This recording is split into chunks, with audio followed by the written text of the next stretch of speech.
कराची में दिल दहला देने वाला वाकया। गुलिस्तान जौहर ब्लॉक 5 में घर से 4 अफराद की लाशें बरामद। मरने वालों में मां, 2 बेटे, बेटी शामिल। पुलिस के मुताबिक तमाम अफराद को तेज धार आले से कत्ल किया। खातून का शौहर केबल ऑपरेटर है। वाक़े के वक्त अरशद अली घर पर नहीं था। तफ्तीश के लिए हिरासत में लिया गया।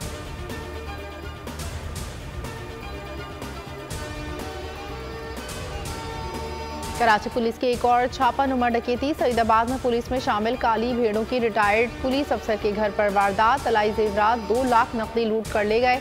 Retired police inspector Bashir Hussain का कहना था कि बावर्दी एहलकारों ने लूट मार की। DIG साउथ की डकैती में CTD एहलकारों के मुलव्विस होने की तस्दीक। वाक़े की तफ्तीश के लिए कमेटी तश्कील। वाक़े का मुकदमा दर्ज। 2 CTD एहलकार ज़ेरे हिरासत। दीगर की तलाश जारी।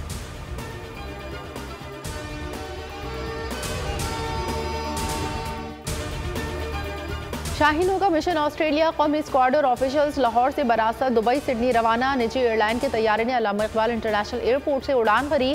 शान मसूद पहली बार टेस्ट टीम की क़यादत करेंगे। पहला टेस्ट 14 से 18 दिसंबर तक पर्थ में खेला जाएगा।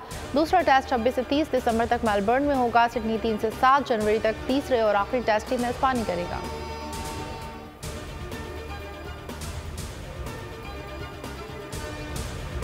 अमरीका ने खालिस्तानी सिख रहनुमा के कत्ल की साजिश करने वाले भारतीय सरकारी मुलाजिम पर फर्द जुर्म आयद कर दी। अमरीकी इंटेलिजेंस इदारों ने कुछ अर्सा कबल गुरपतवंत सिंह के कत्ल की साजिश नाकाम बनाई थी।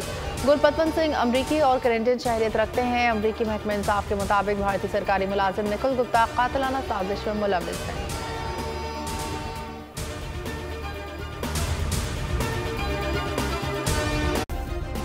सब्सक्राइब करें और बेल दबाएं ताकि कोई खबर रह न जाए।